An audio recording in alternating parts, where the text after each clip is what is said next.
Hi there, it's Martin Tett from Buckinghamshire Council. It's Friday and the end of the second week of lockdown in response to the coronavirus emergency. So 2 weeks now of doing our video blogs every day, and I've been asking for feedback and comments and questions from you, and thanks very much for those now starting to come in quite a large volume.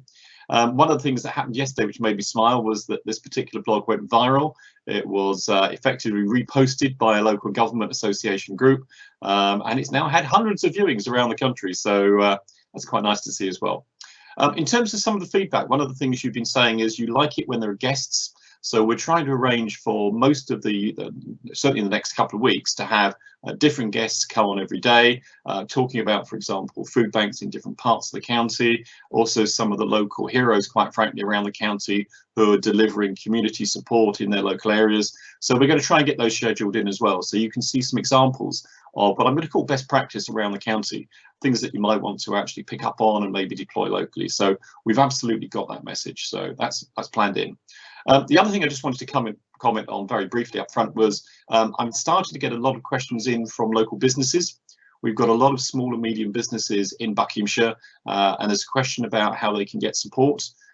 Two answers to that. In terms of general queries, we're working with an organisation called Bucks Business First. Many businesses will know this, and their website's readily available. They have a helpline that we've seconded staff to also support, so you can ring BBF to get general information on business support, and they do have some grants available for local businesses.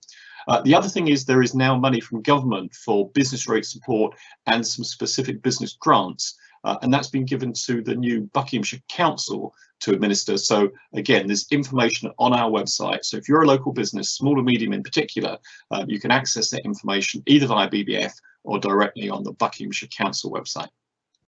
So now, our guest for today is going to talk about the subject of mental health.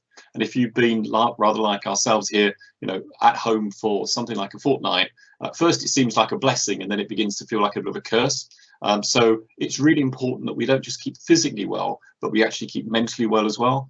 So I'm really delighted that we're being joined today by John Pimm from the Oxford Mental Health Trust. And John's going to talk about some of the tips and techniques for staying really good in terms of our mental health and well-being as well. So, John, over to you. Thank you, Martin. Yes, my name's Dr. John Pimm. I'm a clinical psychologist, and I work for the Oxford Health Service Healthy Minds, which is in Buckinghamshire. And we provide services for people with anxiety, depression, stress, and for all adults and older adults. What I'll talk to you a bit about today is some of the ways in which people might be able to help themselves with their mental health and well-being during this really difficult time of the coronavirus pandemic. Now, it's very normal that when we're experiencing threats, that we might experience significant anxiety. And people might have symptoms like feeling very panicky, breathless, feeling stressed, fatigued. All these are quite normal reactions when you're in a very threatening situation. And there are some very useful things that you can try to do to help with this.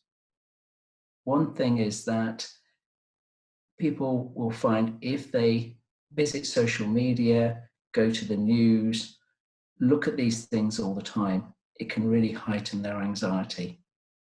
So if you can try to say, well, actually, I'm only going to look at the news once or twice a day, and the rest of the time I'm going to focus on other things, then it can really help with calming things down. We also know that it's very difficult for people because of the social isolation. You're cut away from a lot of your normal connections, your friends, your work colleagues, etc.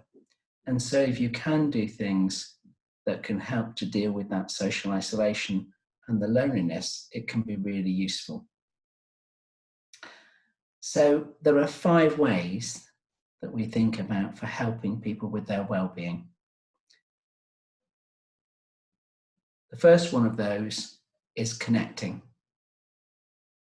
even at a time when we're physically isolated, there's many ways in which we can connect with other people, by the phone, through your internet, through apps, all these different ways that we can connect with each other. And I think encouraging you to do that can be a great way to break down that sense of isolation. The other thing that's really useful to do is to keep active. It's very easy to lose your routine when you're taken away from work, you're not going to your normal activities. So try to set yourself a plan for each day. Get up at a certain time, go to bed at a certain time, make sure you're getting enough sleep, you're eating well, that you've actually got a proper routine for your day. And also that you try to keep yourself active. Obviously, people can go out and do some physical exercise, but even in the home, you can do other things. Having a run up and down the stairs, doing some stretches, doing some yoga, all these kinds of things to keep yourself active, we know is really good for your physical and mental well-being. There's also other things you can do. Taking notice of the things around you, using your senses, paying attention to what's happening, to positive things, to things you enjoy, to sensations and feelings, can be a really useful way to help yourself. And people can take that further through things like the use of mindfulness. And there's a lot of different apps and free sessions out there of mindfulness that can really help you with being able to focus your attention during a very difficult and stressful time. The fourth way is that learning. It can be a great opportunity when things have changed like this and you're more shut away to think about new skills, things that you can focus on. Maybe there's a book you've always wanted to read. Maybe it's an activity or a language you want to learn.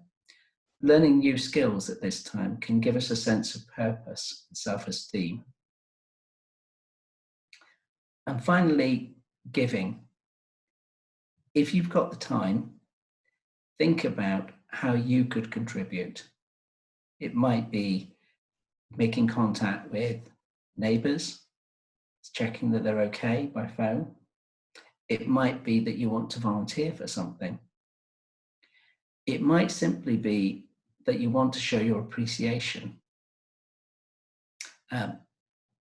Those working in the NHS have been really touched by the gratitude shown by people in the regular Thursday night, 8 o'clock, thanking the NHS and care staff. So a chance to say thank you, a chance to give something. These are all really good ways of maintaining our well-being. Some people might want some more help, and the Buckinghamshire Healthy Mind Service is going to be launching a new website on Monday. On that website, we've put together a number of videos about social isolation, worry, and well-being, and some information to help you. And for those who might want more help, you can click through from that page into our normal self-referral route. Over 8,000 people a year in Buckinghamshire will visit that and then go through to get some sort of help from the Healthy Mind Service. The service offers a range of different evidence-based psychological treatments for depression, anxiety, stress, all of which could be much more common at the moment while we're coping with the virus. But we also offer things like advice around work and employment and practical support. So you'll see a picture of our new website there. And then if we go through to the next slide, you'll see the contact details that will show you how to get in touch. You can do this from the web address, but you can also use the phone number or text us. All of that help is available now, and you can actually access a wide range of different types of support through Healthy Minds. Thank you very much. Thanks very much, John. There's some really good techniques there and some good tips as well. So again, really emphasize the importance of keeping our mental health and well-being really very important as well. So that's the end of week 2, the end of today's blogs. There's not one over the weekend, obviously. We'll be back with you next week, and we'll be bringing in hopefully a guest appearance every day to keep this fresh. And if you've got ideas for things you'd like to see featured on the daily blog, please drop those to us and we'll do our best to feature them. And again, as I always say, stay well, stay safe out there, and see you next week.